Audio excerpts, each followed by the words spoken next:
Testing. Hello. Okay. All right. So I think y'all can hear me. I'm gonna give people some time to get in, and we can get started with the show. I'm also going to put this on a video and record it. I'm going to be looking at chat through my phone. Let me pull my phone chat up.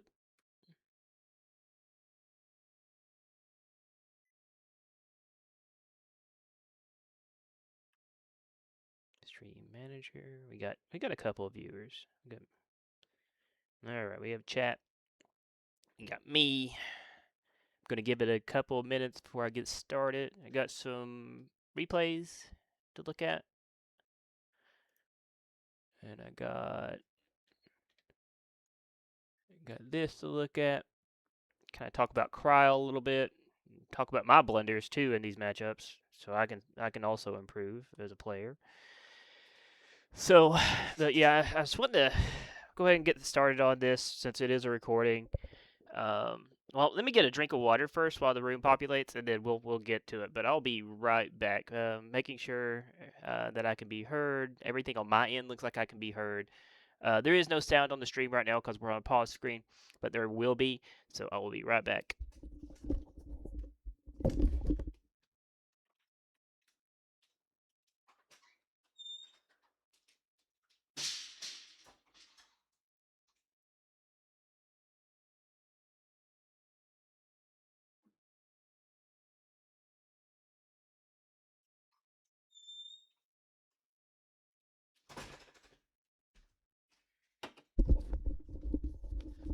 Alrighty, I am back, and for the record, this is not a crowd guide. This is not a crowd guide at all.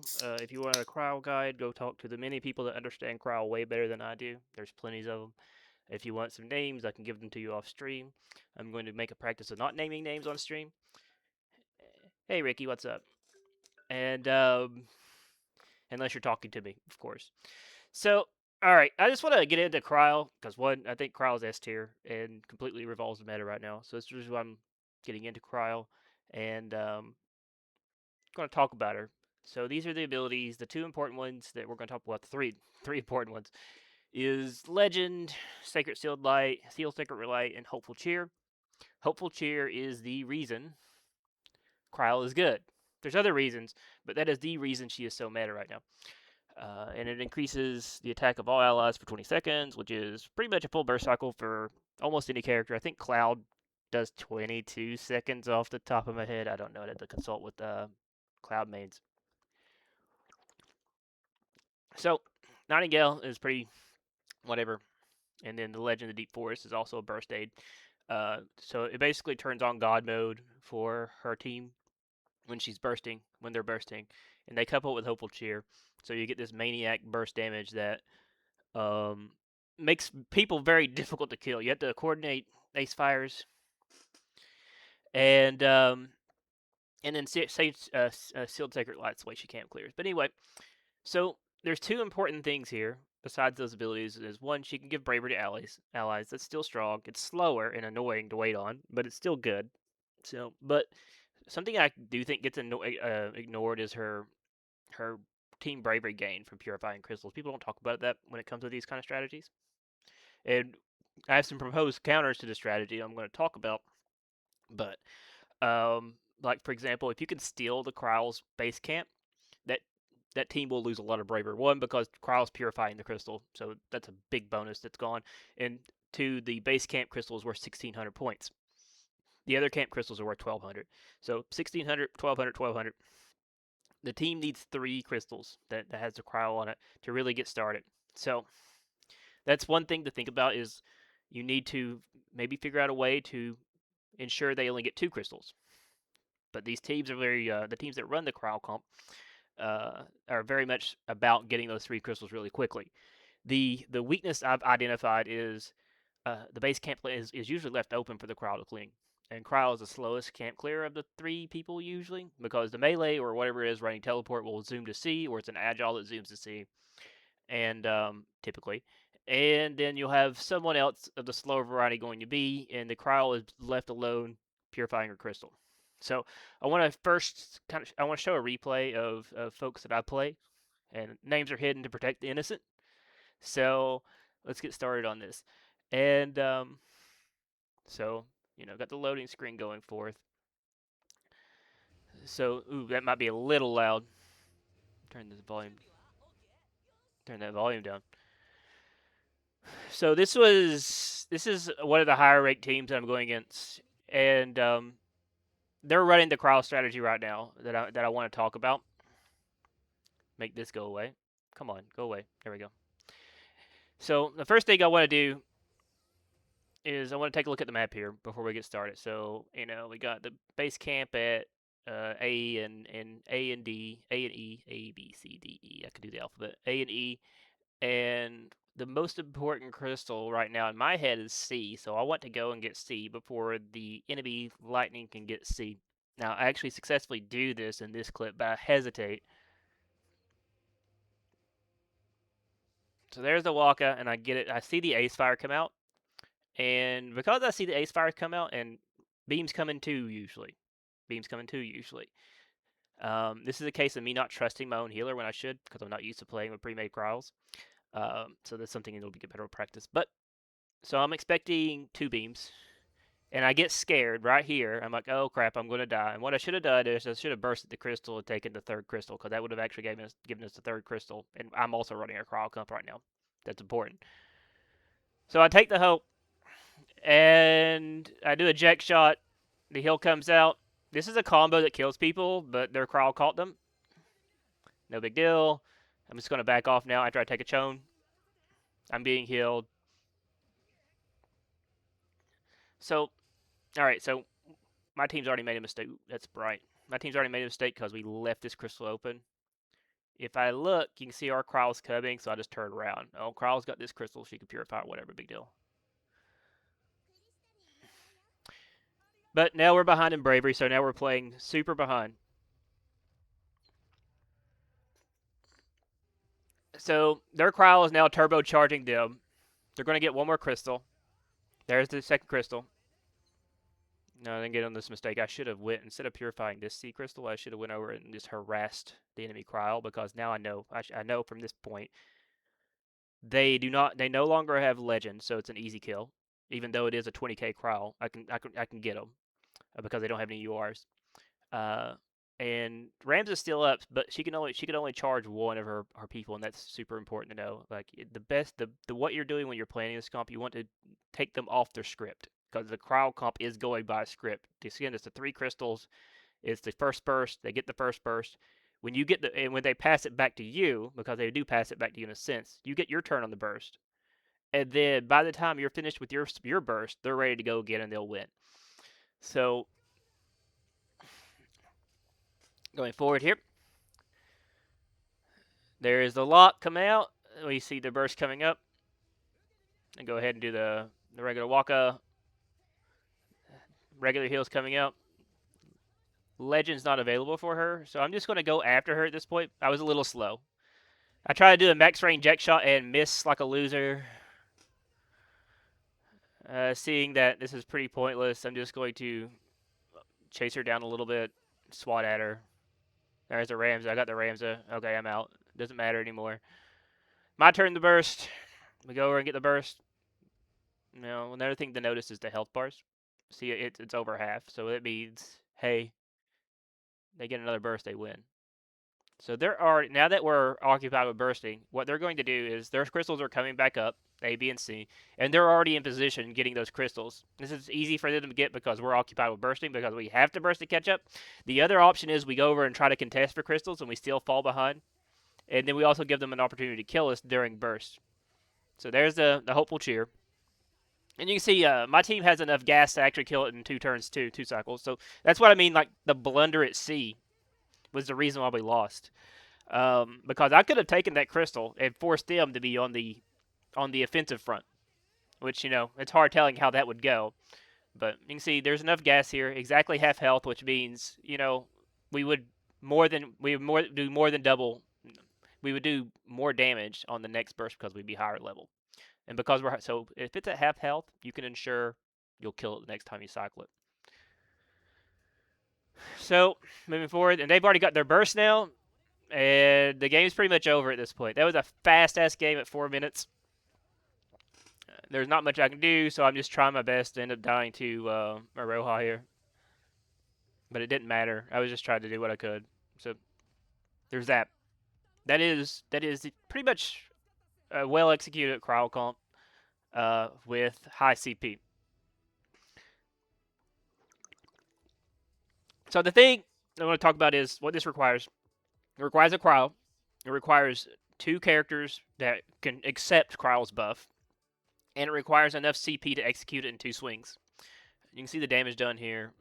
Because we didn't get 2 bursts, we didn't do anywhere near the damage that they did. But it all depends on who gets 2 cycles on the burst. So I'm going to now go to some potential counterplay that I've been plotting. First, let's go ahead and take a look at a successful cryo steal here. And so this is pretty much the same comp I'm running. We got Krile, Prompto, Titus. This is against a Furion, Prompto, Krile. This is also top 100 play against very high CP characters as well. So, all right, right off the bat, I want to talk about how I'm thinking here. I'm going to rewind this. Talk about how I'm thinking. So, the first thing I'm looking for when I see a Krile comp is, do they run teleport? Okay, the last team didn't run a teleport because they had an agile. This team doesn't have an agile, so they're probably running a teleport. So I'm going to look and confirm where the teleport goes. Teleport goes there. I know it goes to D. Okay, so I can either run the D and fight the Prompto, which I could win because I know they're running teleport. So that's an option. But by the time I get there, the crystal's probably gone anyway, so it's pointless. I could kill him, but the Kryle's going to save the Prompto anyway. It's a waste of time. So I'm going to instead check this Furion's behavior. Now the Furion is beelining the B. This is typical behavior from this comp. They have it. Remember, they have a script. They're going to try to stick to that script. Their goal is to get 3 crystals, no matter the cost. So he's going to go to B while we're preoccupied. While he's presumably thinking I'm going to be preoccupied with C, which I'm not. I got other plans. My plan is to go over here and punk this Kryle. So I'm just going to walk it, take the crystal, and that blows up their strategy. The reason why that blows up their strategy is that crystal's worth more. Now, if I can go over and get that crystal, then I'll be able to essentially slow their burst down. The minute their burst is slowed down, we're off script and chaos will ensue, and I'll show you what I mean. So, all right, so this Krile knows she's kind of screwed right here. I should have left her alive, but I kill her. The reason why I should have left her alive is killing her actually gets her more bravery. She's at 500 there. She's gonna spawn with 1,000. It may or may not matter, but anyway, I should have just left her alive. So now that I got their second crystal, I'm going to work on trying to drain abilities by dodging. There's a successful dodge. And I'm looking for other dodges now, so I'm going to take a few hits from Prompto. Prompto's not biting. That's cool. My Prompto starts shooting. But I got a Tifa out of them. So there's... Alright, so looking at the state of the map, Furion has almost no bravery. Prompto has 6,100 because that's where the Ramza pass happened to, is Prompto. The other part of this strategy, you got to identify who the bravery engine's Krile. The damage engine in this case is Prompto. If you ever run into a Prompto, make sure to CC them because even he does a lot of damage. And 2, his chain gives 10%. So just smack the Prompto if he's bursting. So I'm just gonna hope and redo, try to absorb hits, try to dodge stuff. There's another dodge I got. The whole point that I'm doing when I'm floating around people is to try to get that. Anyway, I go back to the Krile. I take her camp again. Successfully. So now they just lost a butt ton of bravery because I took those 2 camps. The response was they go over and kill my Prompto. So now I'm going to try to cause a pressure situation because I'm not ready to burst it because my Prompto is not ready to burst it. My Krile passes the Prompto. We're ready. Take the Tifa. I'm just going to heal up. Crack shot comes out. That crack shot hits hella hard, dude. And I'm just going to eject shot to prevent the dodge there. There's Legend coming out. I feel pretty confident, but I did take the Prompto's bravery.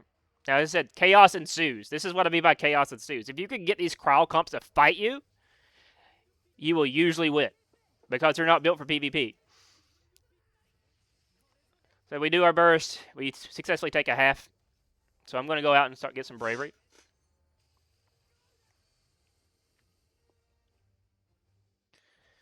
Can't do much about Fury and bursting, so I'm going to turn my attention to looking around. Remember, we're kind of stuck in a PvP mode now.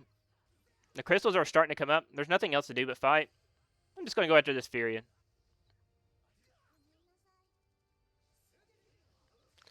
The more you can disable a double burst, the better. I don't think Prompto actually dies here, no. There's a teleport. The trigger happy. Does a lot of damage on that. Something else you can do, especially like Conals, like Prompto, or in general Waka, or like Tidus is prone to this too, is like if you can stand right in front of them while they're bursting, if you can get one of their bursts to lock onto you, you can actually steal their entire burst. That's what I was trying to do there when I was hitting people. And I'm going to hope up.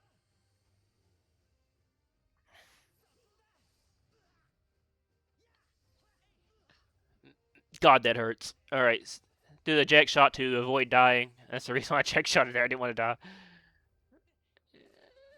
Those were the crack shot. I got a legend on. I don't care. I'm just going to burst here and blitz ace the jump. So there, my Prompto gets it. We can speed this up. Do do do do. So now we got the burst. We missed the double burst there, but we did get the double burst and should have won. Something happened with our coordination and we lost the damage. It doesn't matter too much.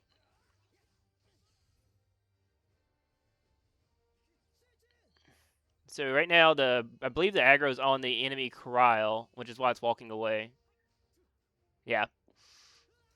They get me with a beam finally, or at least a kill finally.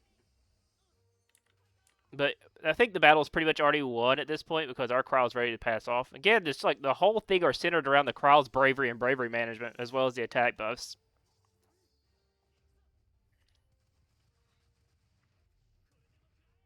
So I'm just going to knock the Prompto off here. I think the cooldowns are all gone, so I fire the Jack. Get it? And that's GG. I just run it over and take it to the Blitz Ace.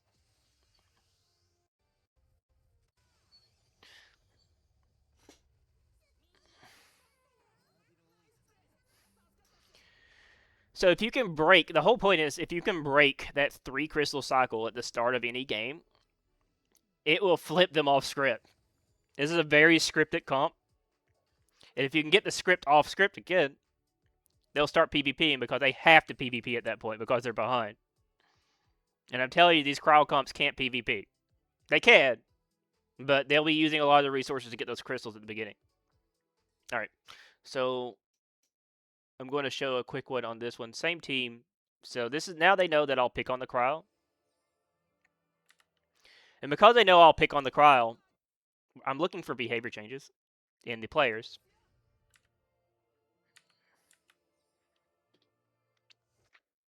So I'm going to run. There, I'm checking the teleport. This time, the teleport's shallow to give help. They go to B. Also, notably, because the teleport's shallow, and because Furion stayed at base camp, I'm not going to go after that shit. Because what's going to happen is the Prompto's going to come back at me, and he's going to pincer me.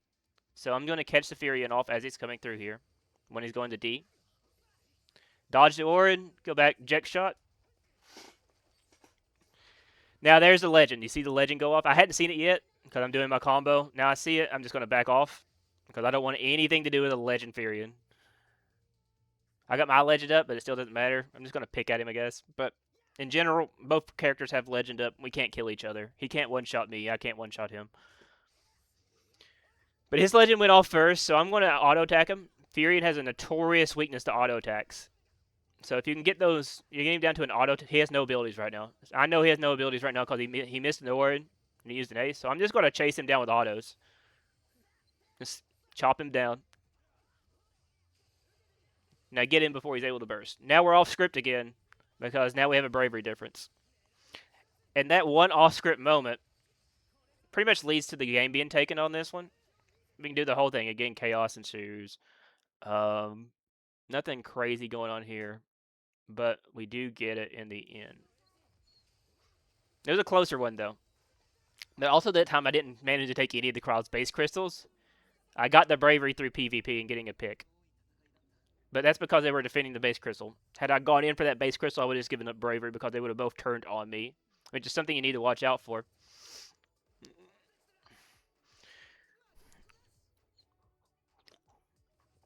Now, let's look at some blunders. We'll go look at some blunders. Now, sometimes this strategy works and sometimes it doesn't. I've actually done this strategy successfully on this team before as well. Um, and this is on Xanarkin, so it's easier to get to. But they do become people do become sensitive to this, so you got to look for it.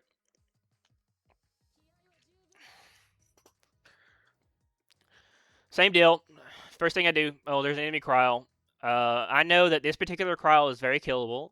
It's not like a sponsor 30k Krile. And there's a cheer. All right, let me tell you something about Hopeful Cheer at the beginning of the fight.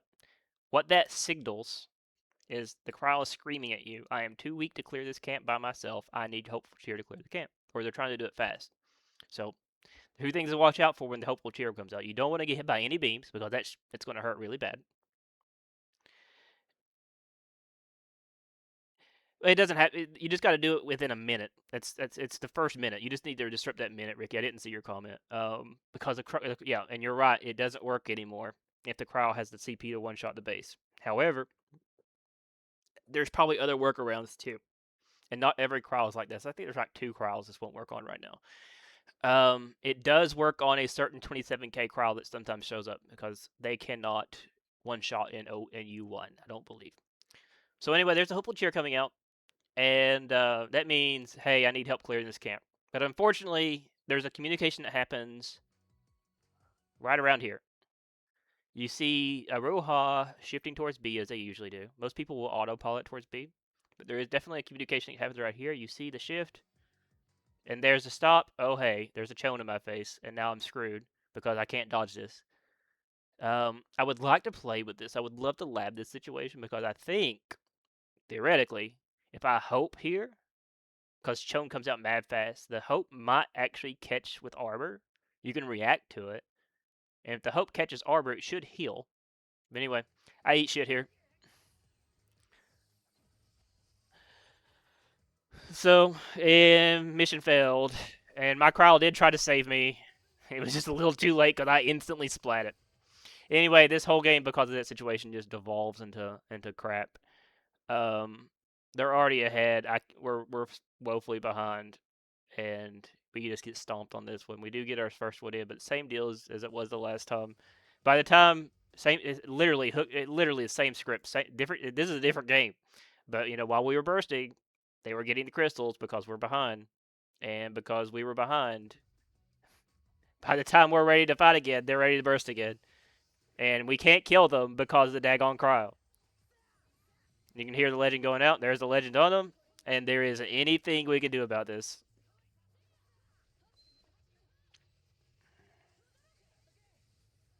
It's a prediction more than a reaction, Ricky. Like if you know, it's like a fighting game, right? Like okay, so you can react in 17 frames. Now in this game, it is 17 frames. That's a human limit pretty much, and I can react in about 21 frames. Is where I'm at, about 21 frames. Um, and well, it's like so it's more of a prediction, and you can like there's all kinds of situations where you're predicting like a 4 frame move. You're going to predict that 4 frame move comes out, and if you know it's coming out, then you can queue up something and react to it. So like when you see that chone, you can expect it because this particular player will chode you when you're in certain ranges. So it's a more of a behavior thing. But yeah, that's a game plan that I have. The other one is just have a heal rolling before I go in. I'm not even for sure if Legend would save me from a cheered monster Aroha hitting me with those two beams. I'd have to test it, but it's worth a shot. So that's the gist of that. Now I got one more thing to look at here, and this is more about me, my blunders, because this is a case where we actually successfully stopped the cryo strategy. We actually successfully got the 3 crystals, but we blundered the lead. So we'll take a look.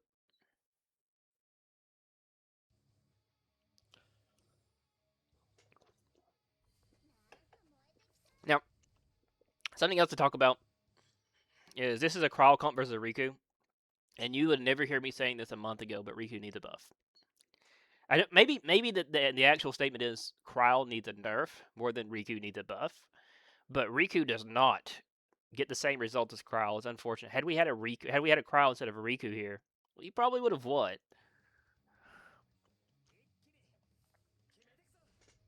Like I said, the reason why we lost is because I misplayed. I'll show you the misplay when it happens too. Anyway, so just from the start of this, you can see the other team is huge. There's a 3,134 attack Cloud. There is a Tidus bigger than me. So there might be some confidence going on here that they may have should not have, but I'll take a look at this. So the first thing I'm looking at when I go into this particular map is what the angle is of how they're approaching me. Now, if they're approaching me with two people, I know I need to be careful, but they're only approaching me with one because we know that Tidus, but this turns out to be Tidus. Usually it's like the other Agile that's coming down here, but this is actually Cloud. Tidus is going for B or maybe D. I don't know which, but he's definitely not going for C because he's already moved past the point he could drop off. So I already know he's going to, and I'm looking at this. So I know there's someone approaching me from the southeast, and I'm going to immediately look. There it is. There's a wall behind him. Because there's a wall behind him, I know he cannot dodge. He can cross slash me, but I can still get out of it if I do it max range. This is a sweet spot for project shot. If there's a wall behind him, they can't walk out, and if it's at max range, he cannot cross slash me in response. So I'm just going to queue up and hit it. And then I'm going to Waka, and that put them behind. So we're going to go ahead and get this. There's a Rams on me because my Riku feels threatened by the opposing Tidus. Just like that, I have the bravery that's required. So now I'm going to try to help out my Riku. It's kind of peeling for him. Jack shot goes out. My goal here is just to get this person off. He fucks off. I fuck off. We're both happy. So, we got a King Behemoth coming out. Now, here's the misplay. This is the misplay. This is me being completely oblivious to the map state, and I need to be better about this. So, I get the burst off. I have the bravery to begin with. And if you look at the map, E's up, and D's about to spawn. If I was thinking correctly here, I would have said, hey, I need to relax because my Gaia is actually at 6,000 bravery. We can actually get a double burst here. It's chill. I just need to wait. You can also see Tidus and Cloud are just nowhere near us. They're not threatening us. So the two things I had in my mind is Cloud's going to cross slash me, which PTSD I cannot kill this Cloud before he cross slashes me. This particular Cloud. So I just wasn't looking at the map. I was just trying to get quick damage in. I should have waited. So there's the Maelstrom. So I start the Jack shot because my cooldowns were coming up. Usually I won't lead with Jack. Usually I lead with Waka, but I had cooldowns. Cloud's now behind us, trying to kill Gaia. And look at that. Gaia gets burst now. Had we have waited, we might have actually had to deal with him. Oh, let me rewind that real quick. We might have had to deal with him, and we might have gotten cross slashed anyway, right? But that's something that mattered. It mattered a lot that burst chain did not go out because it was the difference between winning and losing this game. Now, after the burst, I see Tidus behind me, so I'm going to immediately try to fuck with him by getting in front of him, and I do. I get his blitz ace. As a matter of fact, I get. God, that hurts. I get the holy. I dodged the holy, but he gets the Orin, not the Orin, but the so whatever. I got half his burst. Go over here and do the classic. They just ripped this thing's face off. By the way, almost 1.4 million damage. Hit the kill in the Cloud. Don't let him get away for 3K. Kill this guy. So that's the power of Krile with high CP characters. This is a U3 game, U2, something like that. Question mark. I think it's U3, and they definitely have shot it. We just barely on our burst put it at over a little over half. Now remember, if we get another level, we'll do more damage next time.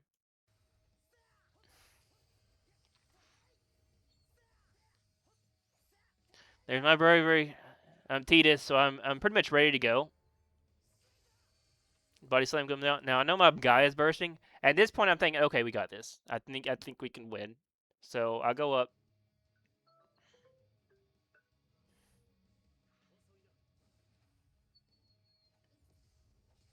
Ariku teleports away.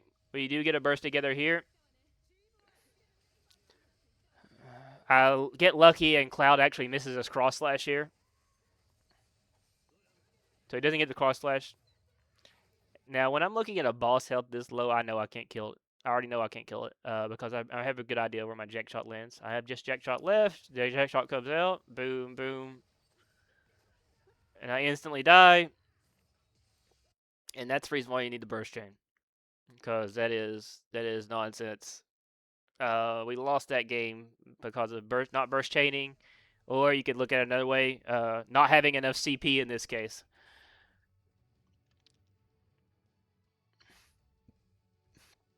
So there's not much more we can do. Oh, another notation. The Riku had a lot of pressure under her this entire game. That's the first quartet that came out the entire game, and it came out on a 3.8k quartet. There's not much that she could have done. A lot of Ramsaying was going on. That's why this is a comment of like, if that was a Krile, we would have won.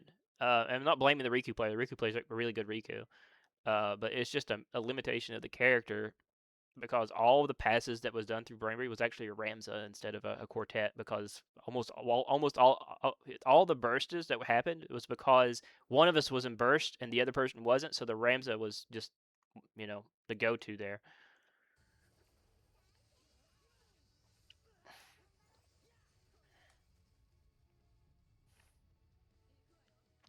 So not much more interesting thing going on here. Um, they get the two cycle that Krile is famous for. There's not much we can do to kill them, although we do nearly kill the Cloud again. But the Omni Slash is off. It's done. That's the reason why Kryle's so strong in the meta right now is the fact that it's cheer. It is cheer and how Wells interact with cheer because it's just a 25% boost. Now think about the Cloud at the beginning. This at the beginning here. Let's actually look at his stats. The Cloud has 3,917 attack right now. That's under cheer. So let's take a look. 3,134. Let's look for where the cheer happens. Actually, yeah, there's the cheer, and he gains 800 attack. To put into context what 800 attack is, that is like a full. That is more than an M5 card. Like that is a ton of stat. That is a ginormous amount of stats. The Titus went from 3,100 to from 2,500 to 3,100, 600. But the more stat you have, the better that Kyle Cheer buffs you. If they're going to do anything with cheer, right? Maybe make it buff a flat amount of attack instead of just a percentage increase. That way, at least the CP difference isn't stupid. They could also increase its cooldown, um, or they could reduce its percentage. But I would rather just see a flat amount of attack come out. Like let's say Crowd gives everybody 200 attack or something, right? Crowd gives everybody 300 attack, so it puts everyone on the more level playing field. But that will make it might not work because of the way low rank games work if you do it that way. But I don't know. It's a busted move. The worst part about Crowd Chair is that you can do absolutely nothing about it. She hits the button and that's it. She's suddenly bursting with her DPS. Um, but yeah, Crowd does a sizable amount of boss damage by herself because of cheer. Because if that cheer's not there, that boss damage is not there. That's Crowd's damage. That is purely Crowd's damage. So why does she get to do more damage than a Warrior of Light? Why does she get to do more damage than a Celis? And why does she get to do more damage than a Riku? Right? She just does more damage than the other supports because of a one button that she gets to hit, and you can do jack shit about. So that's kind of the whole analysis on this. It's been about an hour long on this, so it'll be an hour long video when I edit it out. Um, Thank you all for stopping by and taking a look. Uh, uh, if you like the content, please give me a. Yeah, that's what I'm saying. Make her OP for lower ranks and useless for higher ranks, and that's. But yeah, it would be. There has to be some kind of middle ground where it's like, why does it give this Cloud almost 1,000 attack? Why? What? So that's insane. And so yeah, it shouldn't scale that hard. And like I said, that is a ginormous amount of damage to add just for one SR and two a button that you can't do anything about it. Once they have the bravery and she presses it, whatever, you can kill her. She doesn't care because it sticks. But yep, Krile needs a little bit of a tap by the Nerf bat. I don't want to kill her because I want white mages are needed in the game, but right now she is very beneficial to Wellkind, and she's not as effective right now in like lower tiers because they just can't do that much damage. Anyway, like I said, if you like it, please follow my channel. I'll be doing a Tidus guide next week. Um, if you want, I do have a subscribe button. You can subscribe, but this is also going on YouTube, and I'll also edit the state of the meta soon to get it up on YouTube. I need to edit that one to get it up on YouTube. Anyway, thank you all for coming by. That's the end of the stream, and I got D&D to go to, so see y'all.